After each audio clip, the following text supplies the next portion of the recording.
What is up, ladies and gentlemen? Welcome to another video. I have for you here today the evolution of Chris. Now, this was requested by Adzils, so sorry it's a bit late. It was meant to come out last week, but you know, here it is now. So hopefully it lives up to the expectation.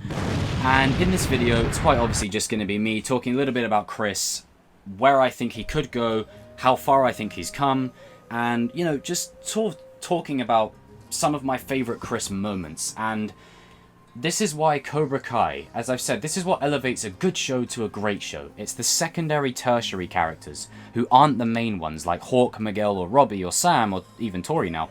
You know, the ones that are just, you know, like the secondary, the tertiary. People like Chris, people like Kyler, that really sort of elevate the material and give you something to look forward to when even these guys are on screen. So let's start by talking a little bit about his debut. You know, he debuted in Cobra Kai Season 2, and he was one of the new recruits along with his best buddy Mitch. And it's like, oh look, it's the champ. And then, you know, held the door open for him, and Mitch is like, why did you do that? And I feel like Chris and Mitch are very much resemblant of Dimitri and Eli. They're like another, you know, best buddy duo kind of thing. They're both, for all intents and purposes, you know, they have their nerd out moments. They talk nerdy stuff like WrestleMania and wrestling in particular. And I feel like when the Miyagi dojo was trashed by Hawk and the other Cobras, that'll definitely be part of Hawk's development next season. When that happened, Chris was the first one to leave. He just says, look, I never liked it here. And he was the first one to leave. And in that moment, you sort of see that he has a moral compass, he has integrity, he has honor, he has values. And that fits exactly with Miyagi-Do. That fits exactly with what Daniel was striving for at the Miyagi-Do dojo. Now, obviously, when he joins, you know, Robbie's like, this is one of the ones who was beaten on Dimitri. And it's like, you know, you can see throughout the mall fight that Chris didn't even want to do it.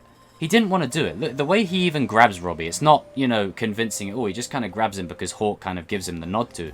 But when Hawk's challenging Dimitri in the store, saying, take your Yelp review down and whatever, he's sort of standing to the side, like kind of reserved, like he doesn't want to do it. And he apologizes profusely after that. You know, for saying, look, I'm sorry, I told you I was sorry, you know, I didn't have anything to do with trashing the dojo, I just want to learn Miyagi-Do karate.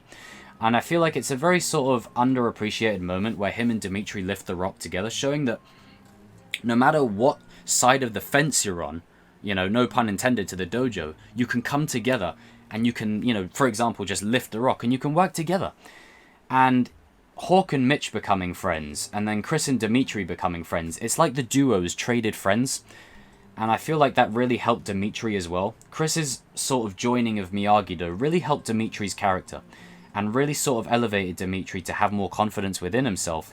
And lest we not forget, when it gets to the school fight, can we just appreciate the line, should have stayed in Cobra Kai, could have been a badass. Who's badass now?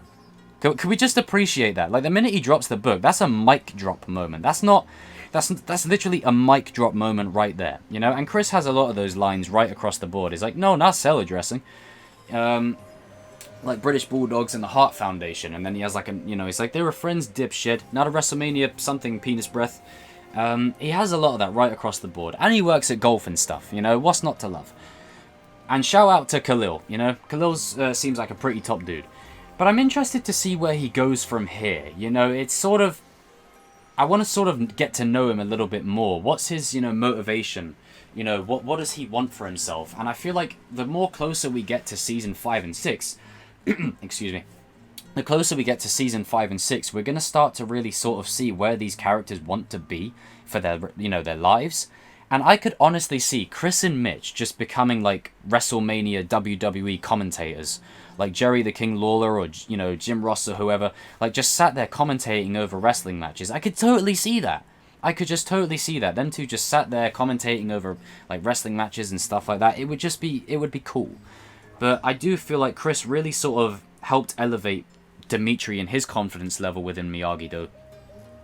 And Chris also was definitely the sign of things to come for Miyagi-Do. When Daniel's like, you know, let those who need us find us. And that's exactly what happened. First Dimitri, then Chris, and then the other former Cobras. And in Season 3, we don't really have too much with Chris. But, you know, let's shout him out, because he is the first one to go up against Tori, I think, during the house fight. So he's got guts. And then he tries to, you know, sort of hold it off and then Tori kicks him as she's chasing after Sam.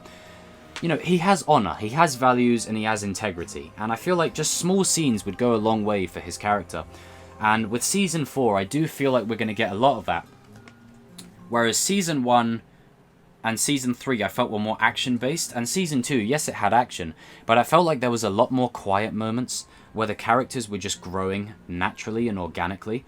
And I feel like that's what we're in line for most of Season 4. We're just going to really start to see, you know, in the build-up to the All Valley, why does this character want to compete? What do they want? Now, obviously, we know it's going to come down to Robbie, Miguel, Hawk, Sam, or Tori.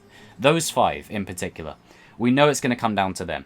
But what's Kyler's motivation? I mean, could you imagine a scene where, like, Kyler's about to go on the mat, right? And I said this to someone the other night. I said, Kyler's about to go on the mat. It's literally history repeats. Kreese tells Kyler, you know, sweep the leg or something. He's like, I'll be disqualified. And he goes on the mat and he just looks to the stands. And his dad's just giving him, like, this evil look. You know, paying off that line. If I don't pass trig this semester. You know, lines like that. They really elevate the secondary, tertiary characters. You know, upper levels. So then that way you're kind of interested and you're intrigued. And even Chris has those one-liners, you know, where he's just, you know, who's badass now? Drops the book, you know? And then, you know, he's first is like, yeah, like breaking Dimitri's arm. Like, he's very protective. He's a very loyal friend. Loyalty is something that doesn't go past him. He is extremely loyal. And I think that's something that Daniel always strives for with his Miyagi-Do students. Is that loyalty has to be your number one priority. More than anything else, really. And I feel like the loyalty that him and Dimitri have to each other. As I said, with Hawk and Dimitri and Chris and Mitch, they somewhat traded friends. And now they're all in the same dojo together. So it's going to be interesting having all of them in the same place. Just, you know, nerding out over stuff. You literally have like a little six people there. You know, Nate, Bert, Chris, Mitch, and Hawk and Dimitri. But I will say this also, during the house fight, not in Season 3, in Season 2, when they're at the party... And then Dimitri's like, Eli's waterbed. And he just starts, you know, saying, oh, he bawled like a baby when Dobby died. Like, he starts, you know, roasting his ass. And then, you know, Hawk just snaps. He's like, you know, you're a corpse. He goes over there. And Chris is the first one to stand and go, no, you're going to have to go through me. Like, stuff like that really elevates these secondary, tertiary characters. And I just hope we get more of that next season. I hope we get a little bit more of that. And I hope we get to see a bit more about it. And during the arcade fight, he just floors Mitch. He's like, that was for my mom, you know. He stakes his claim. So I am hoping that we get a little bit more about him.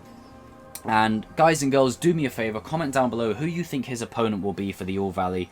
And obviously, it being the All Valley, there's no guarantee that it's, you know, it can't just be Cobra Kai against Miyagi-Do and Eagle Fang. There's going to be other dojos. So don't be surprised if you see, like, Hawk versus Miguel even, because it's going to be random. You don't know the roadmap of who's fighting who yet. But who would you like to see Chris go up against? Would you like to see Chris eliminated by anyone? Would you like to see Chris eliminate anybody? I do feel like, you know, he has the potential to be an even better fighter than he is. And I feel like he can only go from strength to strength from here, you know. And again, shout out to Khalil for just being a chill dude. So, ladies and gentlemen, leave your comments down below. Leave any videos you want me to cover with regards to certain characters. I'm open to suggestions. I have a couple of other videos coming this week, but this is one that I really wanted to do and was heavily requested by a couple of people. So hopefully it lived up to the billing. There's only so much I can talk about a character, in like Chris in this case, where, you know, he's only in it like here and there, but he does have the odd scene here or there that really sort of elevates him above being a good character to a really good character. And, you know, when he's on screen, you're not bored. That's what's great about people like him and Kyler. You know, they lift it up, they elevate it, and he has relationships and friendships with the other characters within the show. So he can only go from strength to strength. So comment down below, let me know, and I will see you all in another video soon. And I'm going to end it with, who's badass now? Mic drop. Well, book drop, but yeah.